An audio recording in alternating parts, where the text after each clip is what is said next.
Balaram Halway is the enigmatic narrator and protagonist of The White Tiger. He tells of his rise from poverty in rural India to successful business entrepreneur in the city of Bangalore.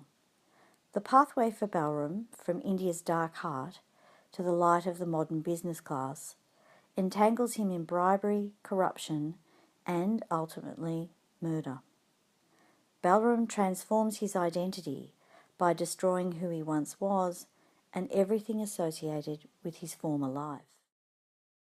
Balaram reveals the events of his life in a series of letters he writes but does not send to the Premier of China, soon to arrive in India on an official visit.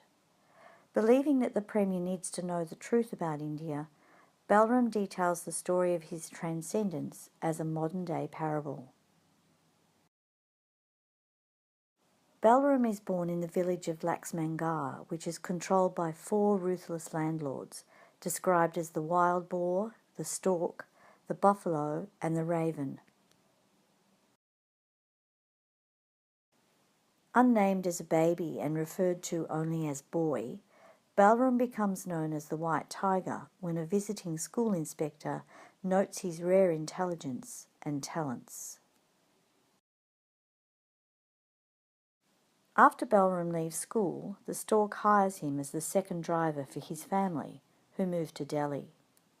Balaram is a proud and dutiful worker, although he witnesses the stork's family's corrupt business dealings. Things take a turn for the worse when the family expect Balaram to take the blame for a crime he did not commit.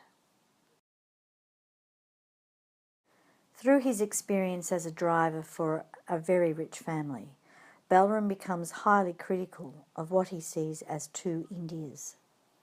Through a mechanism he describes as the rooster coop, the rich keep the poor in servitude, and the poor guarantee their own domination through their trustworthiness and submission.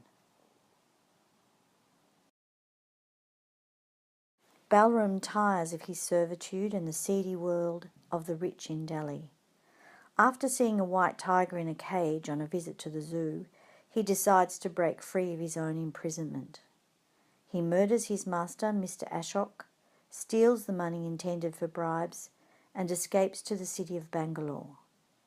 He uses this money to begin his own taxi service. However, just like his former masters, he too becomes corrupt. He bribes police and other powerful people to ensure his business becomes successful and to cover up the murder and theft. In his novel, Aravind Adiga shines an unrelenting and critical light on some of the serious problems in modern India. Adiga focuses on India's rise as an economic superpower and the increased divide between the rich and the poor. His intention is to focus on identity as a choice between a destiny determined by class and birthplace and a future created from self-made opportunities and reinventions. To draw attention to the divisiveness of modern life in India and to give voice to narratives of oppression, disenfranchisement and servitude. To paint a picture of India as a rapidly emerging economic superpower of the 21st century, and how the rising middle class and an historical hierarchical divide based on the caste system serve to entrench poverty and restrict social mobility. He seems to pose the question, at what cost is India's global economic rise?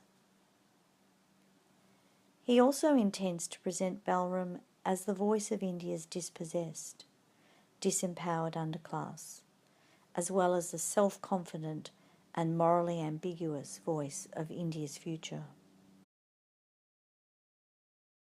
He seems to highlight the injustices of a highly stratified society perpetuated by power, corruption and greed, and to highlight how loyalty to family, religion and moral teachings render the poor complicit in their own subjugation. Finally, Adiga poses moral questions associated with the choice between fate and freedom, compliance and revolution, morality and corruption.